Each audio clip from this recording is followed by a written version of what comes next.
नजर सब पर। नमस्कार, आप देख रहे हैं 10 न्यूज और मैं हूं बिलाल मान। आज की बड़ी खबरें लेकर हम हाजिर हैं, बिना रुके बिना थमे। चलिए शुरू करते हैं फटाफट खबरों का सिलसिला।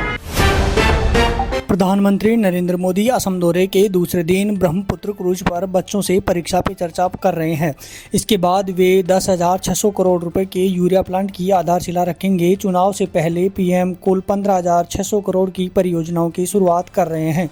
विदेश मंत्री एस जयशंकर ने पुणे पुस्तक महोत्सव में कहा कि भारत के पास एक नहीं कई सक्षम लोग हैं, लेकिन मोदी एक ही हैं। उन्होंने भगवान कृष्ण और हनुमान को महानतम राजनयिक बताया। आरएसएस प्रमुख मोहन भागवत ने कोलकाता में कहा कि संघ को बीजेपी के चश्मे से देखना बड़ी भूल है।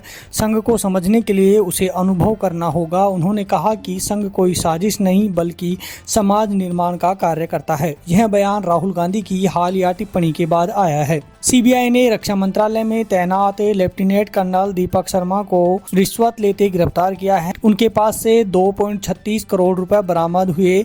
पत्नी कर्नल काजल बाली भी जांच के घेरे में है। आरोप है कि वे निजी कंपनियों को अवैध लाभ पहुंचा रहे थे।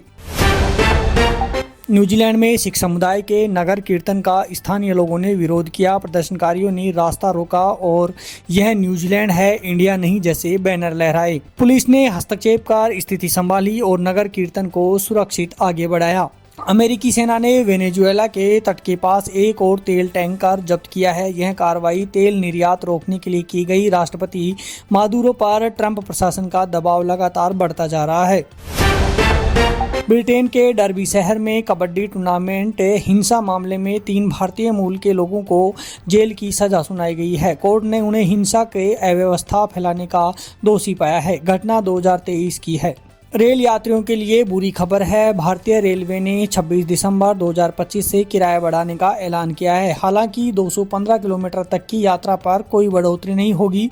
लंबी दूरी के यात्रियों पर इसका सीधा असर पड़ेगा।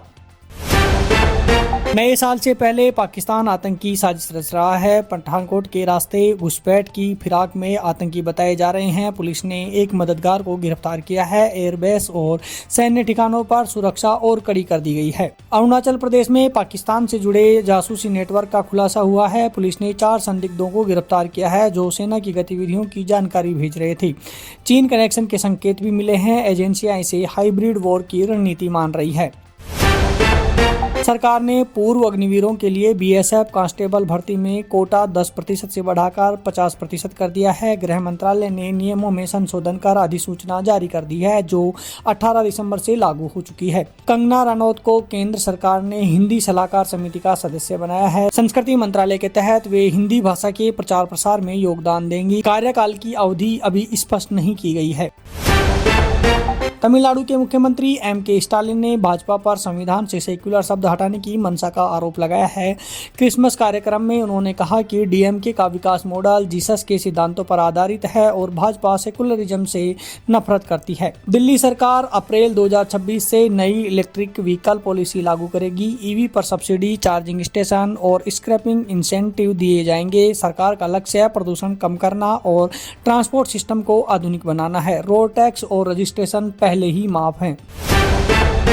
महाराष्ट्र के डिप्टी सीएम एकनाथ शिंदे ने राहुल गांधी पर भारत को बदनाम करने का आरोप लगाया। उन्होंने कहा कि राहुल पाकिस्तान के नैरेटिव को बढ़ावा दे रहे हैं। अरावली पहाड़ियां दिल्ली एनसीआर की जीवन रेखा हैं, लेकिन अतिक्रमण और अवैध खनन से उसका अस्तित्व खतरे में है। विशेषज्ञों का कहना है कि अरावली को बचाना हवा, पानी और भविष्य बचाने जैसा है। उत्तर और मध्य भारत में भीषण सर्दी जारी है। मध्य प्रदेश में तापमान पहली बार 3 डिग्री से नीचे गया। यूपी बिहार में कोल्ड डे जैसे हालात हैं। कश्मीर के गुलमर्ग और सोनमर्ग में बर्फबारी हुई। मौसम विभाग ने 18 राज्यों में घने कोहरे का अलर्ट जारी किया है। T20 वर्ल्ड कप 2026 के लिए भारतीय टीम घोषित हो गई है। सूर्य कुमार यादव कप्तान होंगे।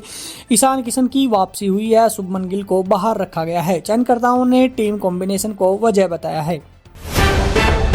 फिल्म हैवान से अक्षय कुमार का कथित लीक लुक सोशल मीडिया पर वायरल हो गया है। तस्वीर सामने आते ही फैंस ने बीस्ट मोड ऑन कहना शुरू कर दिया है। प्रियदर्शन की इस थ्रिलर फिल्म में अक्षय और सैफ अली खान पहली बार आमने सामने होंगे। फिल्म टॉक्सिक से कियारा आडवाणी का पहला लुक सामने आया है। दर्द में फेरी टेल की नादिया के रूप में कियारा दमदार अंदाज में नजर आ रही हैं। रॉकिंग स्टार यश के साथ उनकी जोड़ी दर्शकों के लिए बड़ा सरप्राइज मानी जा रही है। फिल्म अगले साल रिलीज होगी।